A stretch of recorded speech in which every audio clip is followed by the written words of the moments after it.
Hello, welcome to another episode of Bushcraft Dave. I'm in my back garden, and today I'm inspired by my skiing trip to Austria. If anything, actually, this is something that's been in the back of my mind for a long time to try and cook. Today I'm going to be making a traditional Austrian Wiener Schnitzel and French fries on my Trangia stove in my back garden. And I've tried to think about how this would be doable whilst you're out and about on your travels as well. I think this kind of works. It's using some frozen French fries, which means that you will need to make sure you've got something with you that you can kind of keep things cold in. You're never going to keep it frozen or anything like that. So just keeping them cool, keeping them nice and fresh, that's the main thing really. Some pork loin, which I'm going to bash down to be able to turn into the Wiener Schnitzel itself. So again, something to keep that cold in, but all of that can go together.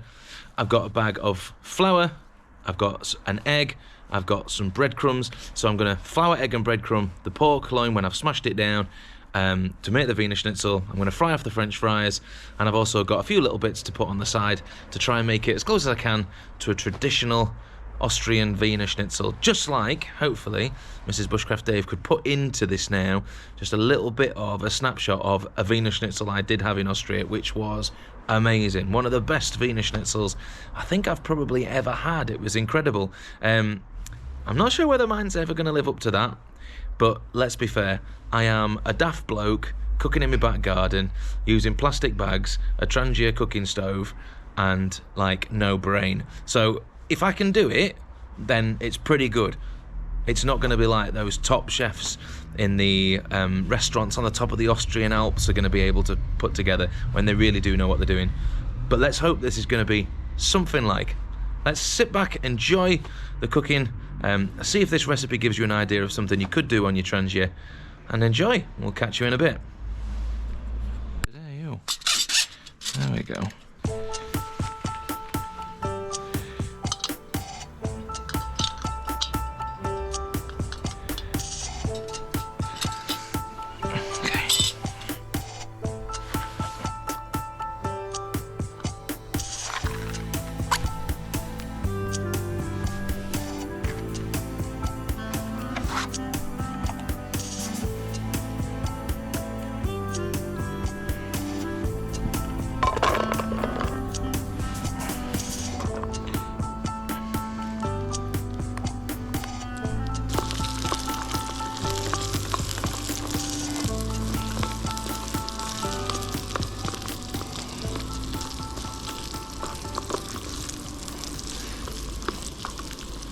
So these chips that are in here are, what do they call them?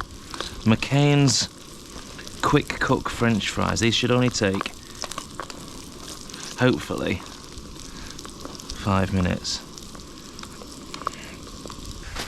So whilst those chips are cooking, for today's recipe I've got this piece of pork loin steak. I've trimmed the fat off it and I've just got it inside a large plastic bag. Now, my intention is that I'm going to get, and this is the sort of thing that you could potentially do if you were out and about, get myself a stone that I can then bash this flat with. So that's, I'm in my garden. Hang on. Let's use this one. So, I've got myself a rock, and I think if you're out and about and you could find something else, like another bit of rock or whatever. So, my idea is that I'm going to try and flatten this pork loin steak.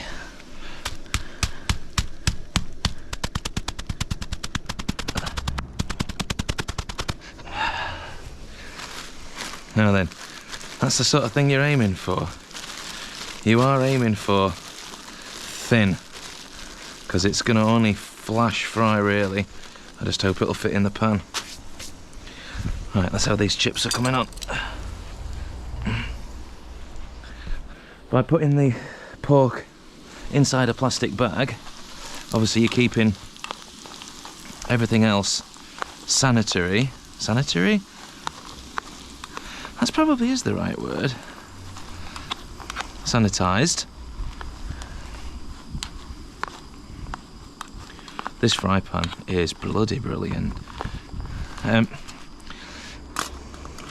you're managing to keep all the germs from any rocks and stuff like that away from the meat, but it's also trying to keep the meat sort of in one place. So that's one thing done. Bag, pork, squish. Oh, these chips are not going to take long.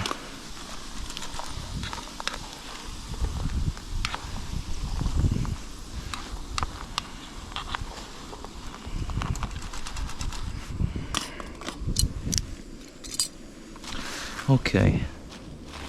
Now, to make the Wiener Schnitzel, what I need to do is I need to put this pork through some flour to sort of initially coat it and take off any of the excess wet. I'm then going to egg wash it, dip it in some egg, and then finally breadcrumb the whole thing before I whack it in the fry pan for probably about a few minutes on each side. These chips are cooking really well. Okay. First off, I've not got a very suspicious looking bag at all, have I? A bag of flour, just some plain flour. The idea will hopefully be that I don't really touch the pork at all. So, the pork from here, I'm going to transfer into my bag of flour. There we go. Zip that up. And then the idea will be I can just shake that up.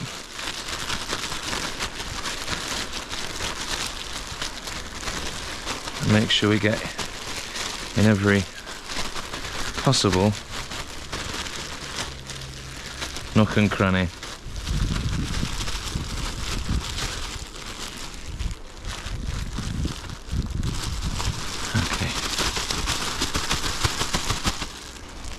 In my next bag, I've got an egg.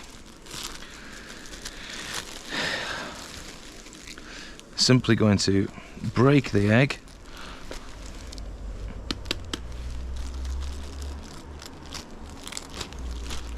Into there. So, egg in a bag.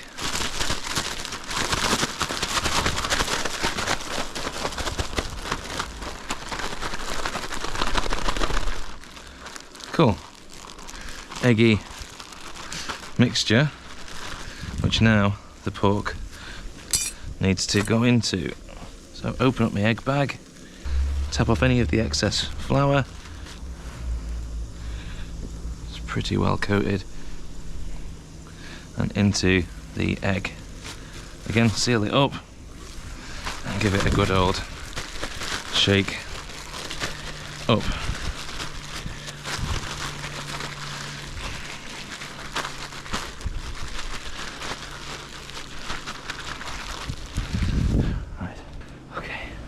In order to keep the chips warm, in order to keep these chips going, I've got myself my soup thermos that I use occasionally when I'm taking soup out and about.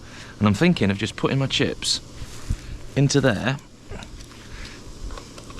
to hopefully just try and retain some of the heat, if they'll fit. Some chips have been lost to the chip garden god. Okay, so in my eggy pork mix, I'm now going to put it into another bag. It's absolutely full of breadcrumbs.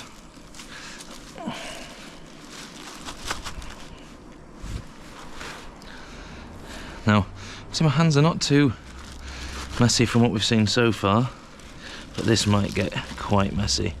Okay, eggy mix into the breadcrumbs. Let's turn that down.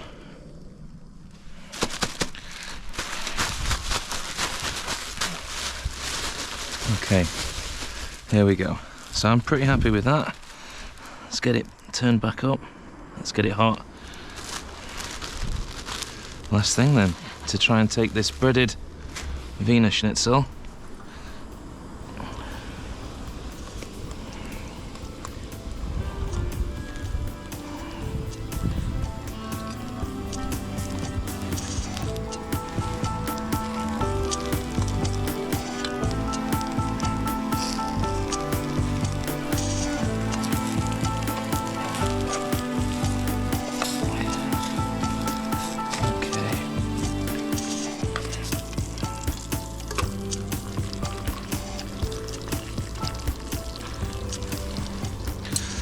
Obviously, it's one of the problems is the heat.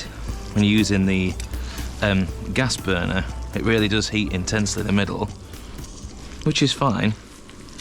Just have to make sure that by putting it in the oil, hopefully it'll transfer the heat a little bit better. Keep moving it about a bit. Whew.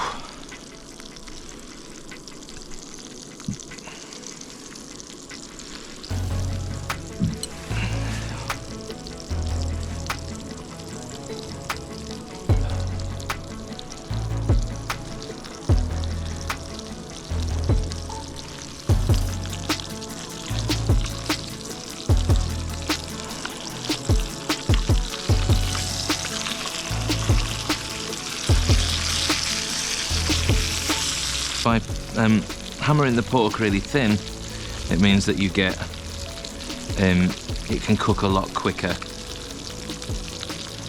I still want to make sure I cook it plenty though. Can't really afford to have pork undercooked. But it's thin, so it won't drastically take long. Ultimately, by the time the outside is looking like it's cooked, rather than this sort of fairly light beige colour at the minute, I want it to be a bit more golden, like these couple of spots here. The pork should be cooked at that point.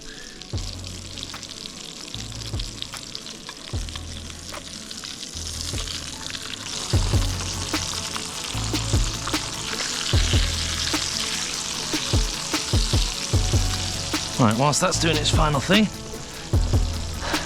let's get ready to plate up. So to serve this dish, trying to sort of keep it similar to what I had when I was in Austria. What I've got is, I've brought mixed up, so this traditionally comes served with a kind of cranberry sauce. It's possibly maybe like a lingonberry jam or something like that, something slightly more, maybe it's almost Scandinavian almost, but what I've done to try and sort of replicate it a little bit is I've put into here probably about 1.5 tablespoons of cranberry sauce and 1.5 tablespoons of red currant jelly. I've mixed it together. It's not quite the same flavour that I was having in Austria, but it's a pretty good substitute for now. Also, to make it a little bit more in fitting, I've got myself some sauerkraut, which I'll just serve on the side.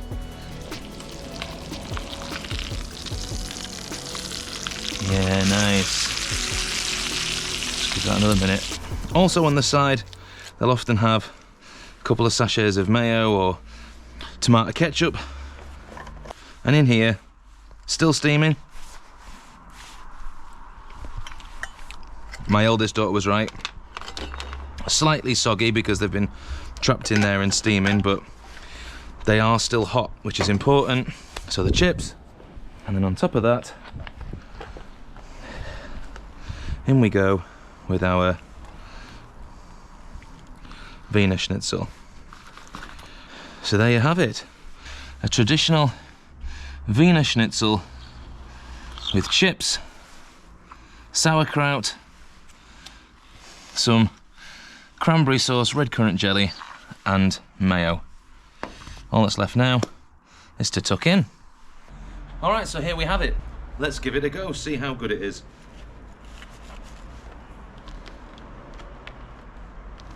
Let's have a bit of a mix of everything. A little bit of me cranberry red currant jelly chucked on there.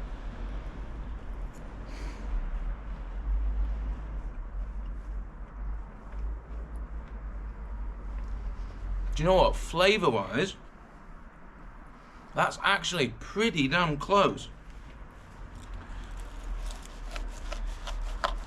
I know there was a point where me and my eldest had a Wiener Schnitzel in another restaurant, and the flavour of the crust, it didn't really have much to it, and we were like, oh, it needs salt and pepper, but I haven't put any salt and pepper in this, but it tastes amazing. Let's have another dive in. And this sauce works really, really well.